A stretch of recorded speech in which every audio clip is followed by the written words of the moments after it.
నమస్కారం, G news కి స్వాగతం. నేను మీ శ్రీనివాస్. ఈరోజు వార్తల్లో వివరాలు. వైసీపీ కేడర్ అంతా కలిసికట్టుగా పనిచేసి ఉమ్మడి శ్రీకాకుళం జిల్లాలో ఉన్న 10 అసెంబ్లీ స్థానాల్లోనూ ఒక్క పార్లమెంటు స్థానంలోనూ విజయ బావుటా ఎగరవేయాలని వైసీపీ ఉత్తరాంధ్ర జిల్లాల కన్వీనర్ వైవి సుబ్బారెడ్డి పిలుపునిచ్చారు. శుక్రవారం శ్రీకాకుళం నగరంలో 80 అడుగుల రోడ్డులో ఉన్న ఆనందమయి ఫంక్షన్ హాల్లో ఏర్పాటు చేసిన ఉమ్మడి శ్రీకాకుళం జిల్లా వైసీపీ పార్టీ విస్తృత స్థాయి సమావేశంలో ఆయన ముఖ్య అతిథిగా పాల్గొన్నారు. ఈ సందర్భంగా ఆయన మాట్లాడుతూ రాష్ట్ర ప్రభుత్వం అమలు చేస్తున్న సంక్షేమ అభివృద్ధి కార్యక్రమాలు తమ గెలుపుకు సోపానాలుగా నిలుస్తాయని అన్నారు.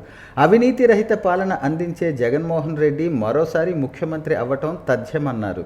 పేదల పక్షపాతిగా జగన్మోహన్ రెడ్డి పేరుగాంచారని, రాజకీయాలకు అతీతంగా అందరూ ఆదరించే వ్యక్తి జగన్మోహన్ రెడ్డి మాత్రమేనని ఆయన స్పష్టం చేశారు. శ్రీకాకుళం జిల్లా ఆది నుంచి వైసీపీకి కంచు కోటగా నిలిచిందని, నేడు అదే ఒరవడి దక్కించుకోవాలని ఆయన ఆకాంక్షించారు.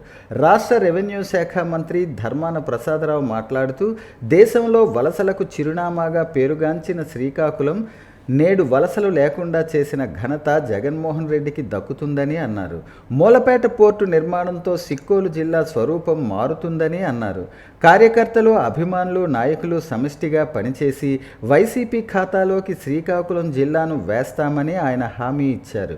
ఈ సమావేశంలో వైసీపీ ఉత్తరాంధ్ర కో కన్వీనర్ మజ్జి శ్రీనివాస్, రాష్ట్ర శాసన సభాపతి తమ్మినేని సీతారాం, రాష్ట్ర మత్స్యశాఖ, పశు సంవర్ధక శాఖల మంత్రి డాక్టర్ సీదిరి అప్పలరాజు, జిల్లాకు చెందిన వైసీపీ అభ్యర్థులు పాల్గొన్నారు.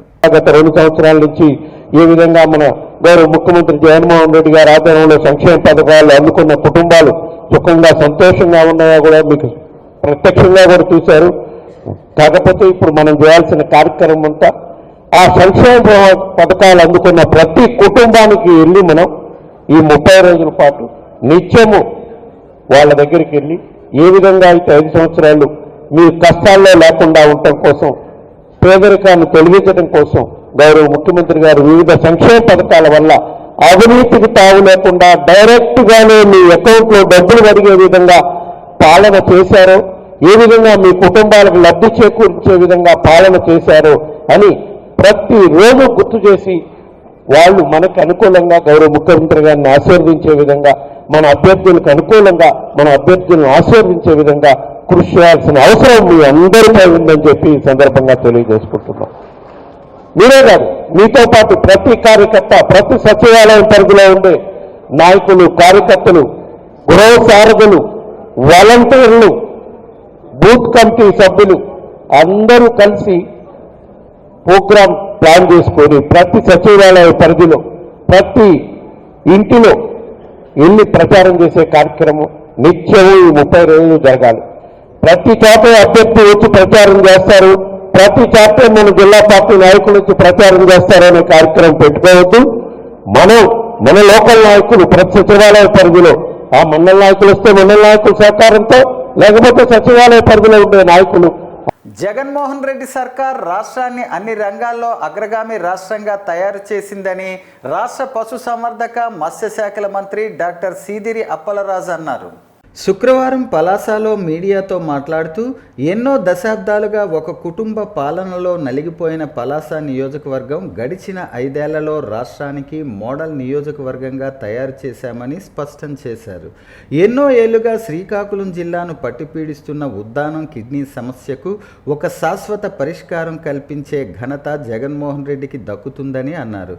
అనేక వివాదాల దృష్ట్యా సుదీర్ఘ కాలంగా ఆగిపోయిన కాశీబుగ్గ రైల్వే ఫ్లైఓవర్ బ్రిడ్జ్ వివాదం పరిష్కారం అయిందని అన్నారు. పలాస నియోజకవర్గం పరిధిలో గడిచిన 5 ఏళ్లలో 3,000 కోట్లతో పలు అభివృద్ధి సంక్షేమ కార్యక్రమాలు చేపట్టామని అన్నారు. మత్స్యకారుల జీవితాల్లో వెలుగులు నింపే ఘనత జగన్మోహన్ రెడ్డి సర్కార్ దక్కించుకుందని అన్నారు. శ్రీకాకుళం జిల్లా చరిత్రలో తొలిసారిగా సుమారు 5,000 కోట్లతో మూలపేట పోర్టు శరవేగంగా తయారవుతోందని అన్నారు. వలసలకు చిరునామాగా పేరుగాంచిన శ్రీకాకుళం జిల్లా నేడు అన్ని రంగాల్లో అగ్రగామి జిల్లాగా గుర్తింపు పొందిందని మంత్రి డాక్టర్ సీదిరి అప్పలరాజు అన్నారు. కూటమి అధికారంలోకి రావటం ఖాయమని శ్రీకాకుళం అసెంబ్లీ నియోజకవర్గం టీడీపీ అభ్యర్థి గొండు శంకర్ అన్నారు. శుక్రవారం శ్రీకాకుళం నగరంలో బొందులీపురం, ఇలీస్పురం వీధుల్లో ఎన్నికల ప్రచారం నిర్వహించారు. ఈ సందర్భంగా ఆయన మాట్లాడుతూ రాష్ట్రంలో టీడీపీ, జనసేన, బీజేపీ కూటమి అధికారంలోకి రావటం ఖాయమని స్పష్టం చేశారు. శ్రీకాకుళం నగరపాలక సంస్థ చాలా అధ్వాన్నంగా ఉందని, ప్రజలకు కనీస సౌకర్యాల కల్పనలో వైసీపీ ఘోరంగా వైఫల్యం చెందిందని ఆయన ఆరోపించారు. కూటమి అభ్యర్థి ప్రచారంలో ఇంటింటికి వెళ్లి సూపర్ 6 పథకాలు వివరించారు. శ్రీకాకుళం నగరంలో ఉన్న ప్రధాన రోడ్డు అనగా కళింగపట్నం నుంచి పార్వతీపురం వెళ్లే రోడ్డు జాతీయ రహదారిలో కలపటానికి ప్రయత్నం చేస్తామని హామీ ఇచ్చారు. శ్రీకాకుళం నియోజకవర్గం రూపురేఖలు మారుస్తామని శంకర్ హామీ ఇచ్చారు. రాష్ట్రంలో అవినీతి రహిత సమాజాన్ని ఆవిష్కరించే శక్తి ఒక్క చంద్రబాబు నాయుడుకు మాత్రమే ఉందని అన్నారు. జగన్మోహన్ రెడ్డి సర్కార్ రాష్ట్రాన్ని అన్ని రంగాల్లో భ్రష్టు పట్టించిందని, అన్ని రంగాల్లో అగ్రగామిగా అభివృద్ధి చేస్తామని, పారదర్శక పాలన అందిస్తామని శంకర్ హామీ ఇచ్చారు. గొంగలి అక్కడే స్టేడియం కానీ, అలాగే రైల్వే స్టేషన్కి వెళ్ళిన రోడ్డు కానీ, మురుగునీరు కాలువల్లో ఒక్కొక్కరు డెంగ్యూ ఫీవర్ వచ్చేస్తుందని గొగ్గోలు పెడుతున్న వైనం. ఇంకా వేసవికాలం వచ్చింది, నీటి ఎద్దడి. ఇక్కడ సంజీవయ్య పార్కు, జానకరామయ్య పార్క్ అని ఒక పార్క్ ఉంది నగరంలో. విజయనగరం, విశాఖపట్నంతో పోల్చుకుంటే మనకి పార్కులు చాలా తక్కువ ఉన్న ఈ ఏదైతే ఇప్పుడు జానకరామయ్య పార్క్ అని ఇక్కడ ఒకటి ఉంది. దాన్ని బ్యాంకోలు డబ్బులు కట్టకపోతే సీల్ చేసినట్టు సీల్ చేశారు. ఎంత ఆహ్లాదకరంగా ఉందంటే అది నీట్గా ఉంది. దాన్ని ఇంకొద్దిగా బాగు చేసి నీరు పెట్టి గ్రాస్ పెంచి కొన్ని ప్లాంట్స్ వేసి ఒక 2-3 లక్షలు ఖర్చు పెడితే 4 బల్లలు వేసి పిల్లలు ఆడుకోవడానికి, కుర్రవాళ్ళు గేమ్స్ ఆడుకోవడానికి, పెద్దవాళ్ళు అందరూ వచ్చి సేద తీరడానికి 4 బెంచీలు వేస్తే ఎక్సలెంట్ అవుతుంది. అంటే 2-3 లక్షలు పెట్టి ఒక పార్కు తెచ్చి బాగు చేసి దాన్ని జనాలకి అందుబాటులోకి తెద్దామనే ఆలోచన కూడా ఈ పాలకులకు కానీ, ఇక్కడ ఉన్న మంత్రికి కానీ ఇంకెవరికీ లేదు. ఎందుకు మరి వీళ్ళకి పదవి కట్టబెట్టడం? ఫస్ట్ 2 సంవత్సరాలు మంత్రి పదవి లేదని, తర్వాత మంత్రి పదవి వచ్చిన తర్వాత తాడేపల్లి ప్యాలెస్లో అంత అవుతుందంటే మరి దేనికోసం? నాకు వద్దన్న సీఎం బలవంతంగా నిల్చోబెట్టాడు కనుక నిల్చొన్న అంటాడు, లేదంటే నాకు ఇదే చివరి అవకాశం అంటారు. ఇలాంటి మాటలు పెట్టి ఇది ప్రజాస్వామ్యం అనుకున్నారా, లేకపోతే మీ సొంత అవసరాల కోసం మీ పవర్ పాలిటిక్స్ చేయడానికి అనుకుంటున్నారా? నాకు అర్థం కావట్లేదు. ప్రజలు అల్లల్లాడిపోతున్నారు, బ్రహ్మరథం పడుతున్నారు. నాకు ఎక్కడికి వెళ్ళినా బాబు మీరు రావాలి, ప్రభుత్వం రావాలి, చంద్రన్న ముఖ్యమంత్రి అవ్వాలి, రామన్న ఎంపీ అవ్వాలి, నరేంద్ర మోడీ గారు మళ్ళీ ప్రధానమంత్రి అవ్వాలని ఎప్పుడా ఎలక్షన్ వస్తుందని ఎదురు 1000 కళ్ళతో చూస్తున్నారు నగరవాసులు. నరక యాతన ప్రజలకు, నరక యాతన పట్టణవాసులకి. అభాగ్యులకు అన్నదానం గొప్ప ఆలోచన అని ప్రెస్ క్లబ్ అధ్యక్షులు కొంక్యాన వేణుగోపాలరావు తెలిపారు. స్థానిక గొంటి వీధిలో గల పట్టణ పేదల నిర్మూలన వ్యవస్థలో నిస్సహాయకులకు సిక్కోలు స్వచ్ఛంద సేవా సమితి ఆధ్వర్యంలో ప్రెస్ క్లబ్ అధ్యక్షులు కొంక్యాన వేణుగోపాల్ చేతుల మీదుగా ఆహార పొట్లాలను అందించారు. అనంతరం మాట్లాడుతూ నిస్సహాయులకు అన్నప్రసాదం అందించడం ఆనందంగా ఉందని, సిక్కోలు స్వచ్ఛంద సేవా సమితి సభ్యులు ప్రతిరోజు ఏదో ఒక సేవలో ఉంటున్నారని, వీరికి తోడుగా కొన్ని స్వచ్ఛంద సంస్థలు తోడుగా నిలుస్తున్నాయన్నారు. ఈరోజు సుమారు 60 మందికి అరసవెల్లి 7 రోడ్ల కూడలి డే అండ్ నైట్ సెంటర్లలో ఉన్న వారికి అందించారని, వీరిని స్ఫూర్తిగా తీసుకొని ఇంకొంతమంది దాతలు వస్తే పూర్తి స్థాయి నిర్వహణ చేయవచ్చన్నారు. ఈ కార్యక్రమంలో సిక్కోలు స్వచ్ఛంద సేవా సమితి సభ్యులు పొడుగు చరణ్, రాజు యాదవ్, జిల్ ఫౌండేషన్ జాడ సాయి, నంది ఉమాశంకర్, శ్రీకాకుళం జేసీఐ ఉపాధ్యక్షులు ఉర్లాం శివతేజ తదితరులు పాల్గొన్నారు. ఎచ్చెర్ల ఉమ్మడి అభ్యర్థిని అత్యధిక మెజారిటీతో గెలిపించుకుంటామని ఎచ్చెర్ల నియోజకవర్గ జనసేన నాయకులు అన్నారు. ఎచ్చెర్ల నియోజకవర్గం జనసేన పార్టీ జిల్లా కమిటీలో ఎచ్చెర్ల నియోజకవర్గంలో 6గురికి స్థానం దక్కగా, అందులో రణస్థలం మండలంలో 3గురికి, వడ్డాది శ్రీనివాసరావు జిల్లా కార్యదర్శి, దన్నాన ఈశ్వరరావు జిల్లా కార్యదర్శి, దాసరి బలరాం సహాయ కార్యదర్శులుగా స్థానం కల్పించగా, లావేరు మండలం నుంచి బొంతు విజయకృష్ణ కార్యదర్శి, జి సిగడాం మండలం నుంచి తాలాబత్తుల పైడిరాజు కార్యదర్శి, భూపతి అర్జున్ కుమార్కి జిల్లా ఉపాధ్యక్షుడిగా చోటు కల్పించారు. ఈ సందర్భంగా గురువారం రణస్థలం ఓ ప్రైవేట్ ఫంక్షన్ హాల్లో విలేకరుల సమావేశం ఏర్పాటు చేశారు. ఈ సందర్భంగా పార్టీ అధినాయకులకు జిల్లా జిల్లా అధ్యక్షులకు హెచ్ఎర్ల సమన్వయకర్తకు వారు ధన్యవాదాలు తెలిపారు. అనంతరం వారు మాట్లాడుతూ పార్టీలో మరింత కష్టపడి పనిచేయటానికి ఉత్సాహాన్ని కల్పిస్తుందని, రానున్న ఎన్నికల్లో అందరం కలిసికట్టుగా పనిచేసి కూటమి అభ్యర్థిని అత్యధిక మెజారిటీతో గెలిపించుకుంటామని ఈ సందర్భంగా పేర్కొన్నారు. ఈ కార్యక్రమంలో జనసేన పార్టీ 4 మండలాల నాయకులు, కార్యకర్తలు తదితరులు పాల్గొన్నారు. సోదరులందరికీ కూడా ప్రత్యేకమైన ధన్యవాదాలు. ఈరోజు ఉమ్మడి శ్రీకాకుళం జిల్లా కమిటీలో భాగంగా హెచ్చర నియోజకవర్గం నుంచి సుమారుగా 6గురిని ప్రకటించినందున హెచ్చర నియోజకవర్గంలో జనసేన పార్టీ ఎంత బలంగా ఉంది అని తెలియపరచడానికి ఇది ఒక ముఖ్య ఉద్దేశం. మేము పడిన కష్టానికి తగ్గట్టుగా పార్టీ మమ్మల్ని గుర్తించి జనసేన పార్టీ అధ్యక్షులు పవన్ కళ్యాణ్ గారికి, పిఎస్సి చైర్మన్ నాదెళ్ల మనోహర్ గారికి, అదేవిధంగా జిల్లా పార్టీ అధ్యక్షులైనటువంటి పిసిరి చంద్రమోహన్ గారికి, అదేవిధంగా ఇచ్చల నియోజకవర్గం సమన్వయకర్త డాక్టర్ విశ్వక్షేణ్ గారికి, పెద్దలు కాంతిశ్రీ మేడం గారికి, మా అందరి మీద మీ ఖచ్చితంగా వీళ్ళైతే పని చేయగలరు, వీళ్ళందరూ ప్రజలను కలుపుకొని తీసుకెళ్తారు, కార్యకర్తలు కలుపు తీసుకెళ్తారు ఒక నమ్మకంతో మాకు అందరికీ ఒక పదవులు రావడానికి వీళ్ళందరూ కృషి చేశారు. వీళ్ళందరికీ ప్రత్యేకమైన ధన్యవాదాలు కలుపుకుంటూ, అదేవిధంగా ప్రతి జనసేన కార్యకర్త తాలూకా కృషి మా పదవుల్లో ఉందని చెప్పి మేము ప్రత్యేకంగా తెలుపుకుంటూ, మా అందరిపైన మరింత బాధ్యత పార్టీ పెట్టింది. పార్టీకి కృషిగా మేము అందరం కూడా పార్టీలకు అతీతంగా అర్హత ప్రామాణికంగా అర్హత కలిగిన ప్రతి కుటుంబానికి సంక్షేమ పథకాలు అందించిన ఘనత ముఖ్యమంత్రి జగన్మోహన్ రెడ్డికే దక్కుతుందని హెచ్ఎర్ల నియోజకవర్గం శాసనసభ్యులు గొర్లె కిరణ్ కుమార్ అన్నారు. హెచ్ఎర్ల నియోజకవర్గం హెచ్ఎర్ల మండలం చిలకపాలెం, కేశవరావుపేట, ఎస్ఎంపురం పంచాయతీ లింగాలపేట గ్రామంలో ఎన్నికల ప్రచారంలో భాగంగా వెళుతున్న దారిలో ఆగి కూలీలతో మాట్లాడారు. యోగక్షేమాలు తెలుసుకుని వారికి అందుతున్న సంక్షేమ పథకాలు అడిగి తెలుసుకున్నారు. ఫ్యాన్ గుర్తుపై ఓటు వేసి అత్యధిక ఓట్లు వేసి గెలిపించాలని ప్రజలను కోరారు. ప్రతి వ్యక్తికి 2 ఓట్లు ఇస్తారని, 2 ఓట్లను ఫ్యాన్ గుర్తుపై వేసి జగన్మోహన్ రెడ్డిని గెలిపించాలని ఆయన కోరారు. ఈ సందర్భంగా ఆయన మాట్లాడుతూ, ప్రభుత్వం అమలుపరిచిన సంక్షేమ పథకాలు ఇలానే కొనసాగాలంటే ముఖ్యమంత్రి జగన్మోహన్ రెడ్డిని మళ్ళీ ముఖ్యమంత్రి చేసుకోవాలని, ఏమరపాటున తప్పు జరిగిందా చంద్రబాబు నాయుడు ఈ సంక్షేమ పథకాలను రద్దు చేస్తారని అన్నారు. పిల్లలు పుట్టి వాళ్ళ తాలూకా బాగోగులు చూసి, వాళ్ళ ఆరోగ్యాలు చూసుకొని, వాళ్ళకి చదువులు చెప్పించుకొని, వాళ్ళ పిల్లలకి పెళ్లిళ్ళు చేసి, వాళ్ళ తాలూకా కాపురాలు పంపించేసరికి ఆ మహిళ తాలూకా శక్తి గాని అంతా సన్నగిల్లి 45 సంవత్సరాలు వచ్చేసరికి ఏ పని చేయలేని పరిస్థితిలో ఉండేటప్పుడు ఆ కుటుంబాన్ని పోషించడం కష్టమని తెలిసి జగన్మోహన్ రెడ్డి గారు ఒక మంచి ఆలోచన చేసి ఒక వ్యాపారమో వ్యవహారమో లేకపోతే కూరగాయల వ్యాపారమో పళ్ళ వ్యాపారమో చేసుకోవడానికి చేయూత పథకం కింద 18,750 రూపాయలు ఇవ్వడం జరిగిందని కూడా మీ అందరికీ తెలియపరుస్తూ ఉన్నాం. ఎందుకంటే ఈరోజు చాలా మంది ఎన్నో పథకాల గురించి చెప్తూ ఉంటాం. ప్రతి ఒక్క పథకం మీ అందరి గురించి తెలుసు.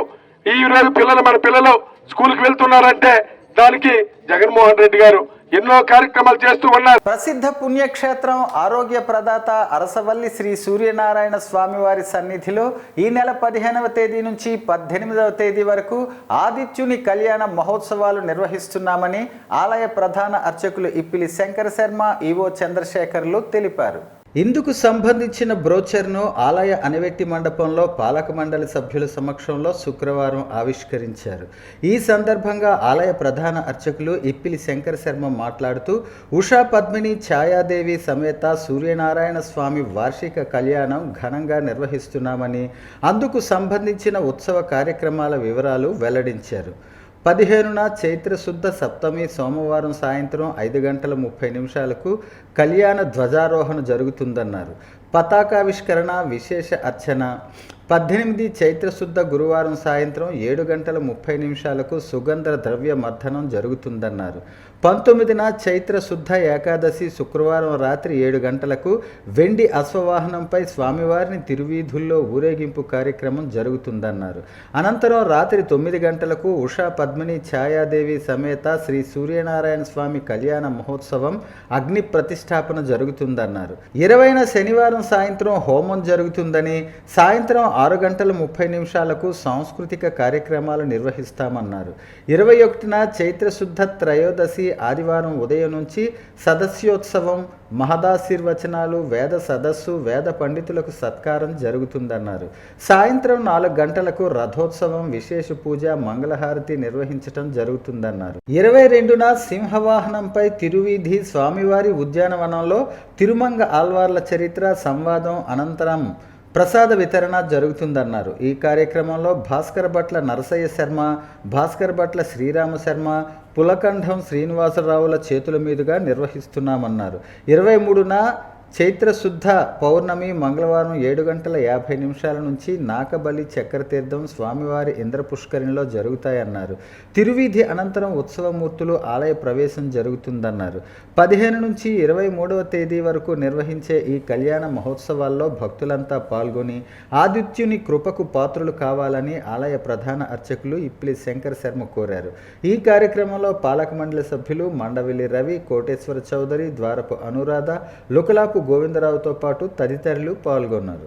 సాయంకాలం ఆగ్నేయ స్థాళిపాక హోమాదులని 20వ తారీఖున ఉంటుంది. 21 నాడు సదస్సు మహోత్సవం, ఈ అనివేట మండపంలో సదస్సు మహోత్సవం ఉంటుంది. ఉదయం 8 గంటలకి. సాయంకాలం రథోత్సవం ఉంటుంది. రథోత్సవం సందర్భంగా స్వామివారి తిరువీధి ఈ మాడవీధుల్లో జరుగుతాయి. అట్లాగే 22వ తారీఖు నాడు స్వామివారికి సాయంకాలం తిరుమంగయాళ్వారు చరిత్ర విన్నపాలు జరుగుతాయి. అంటే దొంగదోపు ఉత్సవం ఉంటారు. దీనికి ప్రతి దేవాలయాన్ని కూడా ఒక ఉత్సవం కార్యక్రమం చేస్తుంటారు. ఎందుకంటే కళ్యాణం రోజుల్లో ఇలాంటివన్నీ చమత్కారంగా, సరదాగా, సాంప్రదాయబద్ధంగా ఇవన్నీ ఉంటాయి. కాబట్టి తిరుమంగయాళ్వారు అనే వారి చరిత్ర ఇక్కడ మన పురవీధుల్లో స్వామివారి ఊరేగింపు చేసి, అట్లాగే అక్కడ మనకు ఉద్యానవనం తోటలు ఉన్నాయి. 2 తోటల్లోని స్వామివారికి అక్కడ వేయించేపు చేసి ఆ దొంగదోప ఉత్సవం కార్యక్రమం చేస్తారు. దీంట్లో పండితులందరూ పాల్గొంటారు. మన భాస్కరపేట్ల నరసయ్య శర్మ గారు, అలాగే బంకుపల్లి రమేష్ శర్మ గారు, పొరకొండ శ్రీనివాసరావు గారు, తర్వాత భాస్కరపేట శ్రీరామ శర్మ గారు, వీరందరూ పాల్గొని ఆ కార్యక్రమం. శ్రీ సూర్యనారాయణ స్వామి దేవస్థానం నందు ఈ నెల 15/4/23 నుండి 24/4/24 జరగబోయే స్వామివారి కళ్యాణ మహోత్సవానికి భక్తులందరినీ విశేషంగా వచ్చి ఈ జరిగే ఈ 7 రోజులు మా కళ్యాణ మహోత్సవం సంబంధించి మిగతా కార్యక్రమాలన్నీ కూడా భక్తులందరూ దేవస్థానం వచ్చి పాల్గొనాల్సిందిగా కోరుతున్నాను అని తెలియజేస్తున్నాను. ధర్మాన మాట చతురత జిల్లాలో అందరికీ తెలుసని, తన వాక్చాతుర్యంతో తిమ్మిని బమ్మిని చేయగల సమర్థులని టీడీపీ నేతలు పేర్కొన్నారు. గత 5 ఏళ్లలో వైకాపా పాలనలో ధర్మాన చేసిన అభివృద్ధి ఏమీ లేకపోయినా అభివృద్ధి ప్రదాతగా తనకు తానే ప్రచారం చేసుకోవటం హాస్యాస్పదమని ఎద్దేవా చేశారు. ధర్మానకు దమ్ముంటే ఈ 5 ఏళ్లలో జిల్లాలో, నియోజకవర్గంలో ఆయన చేసిన అభివృద్ధి పనులు, ఖర్చు చేసిన నిధులపై శ్వేతపత్రం విడుదల చేయాలని డిమాండ్ చేశారు. ఈ మేరకు విశాఖ ఏ కాలనీలోని కూటమి అభ్యర్థి కార్యాలయంలో శుక్రవారం నిర్వహించిన మీడియా సమావేశంలో టీడీపీ నాయకులు పివి రమణ, గొండు వెంకటరమణమూర్తి, మూకల్ల శ్రీనివాసరావు మాట్లాడారు. గత 5 ఏళ్లలో నియోజకవర్గంలో ఒక్క అభివృద్ధి పని జరగకపోయినా ధర్మాన అభివృద్ధి మాత్రం ఘనంగా జరిగిందని విమర్శించారు. శ్రీకాకుళం ఆమదాలవలస రోడ్డు దుస్థితి చూస్తే ఆయన నియోజకవర్గానికి చేసిన అభివృద్ధి ఏంటో తెలిసిపోతుందని ఎద్దేవా చేశారు. ఈ రహదారిపై నిత్యం ప్రమాదాలు చోటు చేసుకుంటూ వందల సంఖ్యలో ప్రయాణికులు గాయాల పాలవుతున్నారని ఆవేదన వ్యక్తం చేశారు. రోడ్డు నిర్మాణాన్ని పూర్తి చేయటంలో ధర్మాన వైఫల్యం వల్ల జరిగిన ప్రమాదాల్లో 10ల సంఖ్యలో మృత్యువాత పడ్డారని, ఈ మరణాలన్నీ వైకాపా ప్రభుత్వ హత్యలుగానే పరిగణించాలని పేర్కొన్నారు. నియోజకవర్గంలో ఇప్పటికే చాలా గ్రామాల్లో రోడ్డు, త్రాగునీరు వంటి మౌలిక వస్తువులు లేవని చెప్పారు. శ్రీకాకుళం నగరంలో 2 ఏళ్ల క్రితం పీపీ రోడ్ల నిర్మాణానికి ధర్మాన శంకుస్థాపన చేసిన నేటికి అవి పూర్తి కాలేదని, ఇదేనా ఆయన చేసిన అభివృద్ధి అని ప్రశ్నించారు. సావిత్రమ్మపురం లేఅవుట్లో 500 కోట్లు వెనకేసుకున్నారని ఆరోపించారు. అదేవిధంగా అధికార దుర్వినియోగంలో ప్రత్యేక చట్టం తెచ్చిన భూములను కైంకర్యం చేశారని చెప్పారు. వైకాపా హయాంలో నియోజకవర్గంలో జరిగిన అవినీతి, అభివృద్ధిపై బహిరంగ చర్చకు రావాలని ఆయన ధర్మానకు సవాల్ విసిరారు. ఆంధ్రప్రదేశ్ ప్రభుత్వంలో అతి ప్రధానమైన రెవెన్యూ శాఖ మార్చులు ధర్మాన ప్రసాదరావు గారు ఈరోజు ఎన్డీఏ కూటమి అభ్యర్థి తెలుగుదేశం పార్టీ సైకిల్ గుర్తు మీద శ్రీకాకుళం నియోజకవర్గానికి పోటీ చేస్తున్న చిరంజీవి గొండు శంకర్ మీద అసత్య అభూత కల్పనలతో కూడిన ప్రచారం చేస్తూ అతను శ్రీకాకుళం పట్టణాన్ని నియోజకవర్గాన్ని అభివృద్ధి చేసినట్టు తెలుగుదేశం పార్టీ చంద్రబాబు నాయుడు గారు ఏమీ చేయనట్టు మరి అతను చేస్తున్న అసత్య ప్రచారంపై ఈరోజు ఎలక్ట్రానిక్ ప్రింట్ మీడియా గుండా ఈ ప్రెస్ కాన్ఫరెన్స్ ద్వారా మేము సూటిగా ధర్మాన ప్రసాదరావు గారికి ఒకటే ప్రశ్నించదలిచాం. ఈరోజు 2019లో దశల వారీగా సంపూర్ణ మద్యపాన నిషేధం అమలు చేస్తామని హామీ ఇచ్చి అధికారంలోకి వచ్చిన జగన్మోహన్ రెడ్డి ముఖ్యమంత్రిగా నాసిరకం మద్యంతో దోపిడీకి పాల్పడుతున్నారని బీజేపీ, జనసేన, టీడీపీ ఉమ్మడి కూటమి నాయకులు ఆందోళన వ్యక్తం చేశారు. శుక్రవారం స్థానిక టీడీపీ జిల్లా పార్టీ కార్యాలయంలో నిర్వహించిన సమావేశంలో వారు మాట్లాడుతూ మద్యపాన నిషేధం అంటూ జగన్ రెడ్డి లక్షల కోట్లు లూటీ చేశారని, కల్తీ మద్యంతో వేలాది మంది మహిళల మంగళసూత్రాలతో జగన్మోహన్ రెడ్డి చెలగాటాలాడారని ఆవేదన వ్యక్తం చేశారు. జే బ్రాండ్ల అమ్మకాల ద్వారా లక్షల కోట్లు దోచుకున్నారని, లక్షల కోట్ల డబ్బును కంటైనర్ ద్వారా సార్వత్రిక ఎన్నికలకు తరలిస్తున్నారని ఆరోపించారు. 5 ఏళ్ల జగన్ పాలనలో మద్యం సేవించే వారి సంఖ్య పెరిగిందే తప్ప తగ్గిన దాఖలాలు లేవని వారు వివరించారు. ఉమ్మడి అభ్యర్థులను గెలిపించుకొని మళ్ళీ నారా చంద్రబాబు నాయుడు గారిని ముఖ్యమంత్రి చేస్తేనే కానీ ఈ రాష్ట్రంలో మరి సంక్షేమం ఉండదు అనేసి అన్ని వర్గాల ప్రజలు ఈనాడు ఒక ముక్తకంఠంతో చెప్తున్నారు. ఆ రోజు కోసం ఎదురు చూస్తున్నారు. కాబట్టి ఈ పాలన జగన్మోహన్ రెడ్డి సాగించిన ఈ యొక్క మోసపూరిత పాలనని గ్రహించి మళ్ళా ఈ జగన్మోహన్ రెడ్డి మళ్ళా గద్దెనెక్కకుండా వైకాపా ప్రభుత్వం మళ్ళా రాకుండా చూడవలసిన బాధ్యత ప్రతి పౌరుడి మీద ఉన్నదని తెలుపుకుంటూ మరి ఆనాడే ఎప్పుడైతే రేపు రాబోయే ఎన్నికల్లో రేపు మే 11వ తారీఖున ఓట్లు జరుగుతాయి. ఆ ఎన్నికల్లో మరి ఎన్డీఏ కూటమి బలపరిచిన అభ్యర్థుల్ని అందరూ కూడా మరి శ్రీకాకుళం జిల్లాలో పార్లమెంటు సభ్యులు అలాగే 7 నియోజకవర్గాల ఎన్డీఏ కూటమి సభ్యులందరూ కూడా తెలుగుదేశం అభ్యర్థులు ఉన్నారు. కాబట్టి వారందరికీ కూడా మరి ఆ ఓటేసి గెలిపించి ఈ యొక్క రాక్షస పాలనని తరిమికొట్టి మళ్ళా సురక్షిత పాలన కోసం అందరూ పాటుపడతారని. వార్తలు సమాప్తం. మళ్ళీ తర్వాత బులెటిన్లో కలుసుకుందాం. నమస్కారం.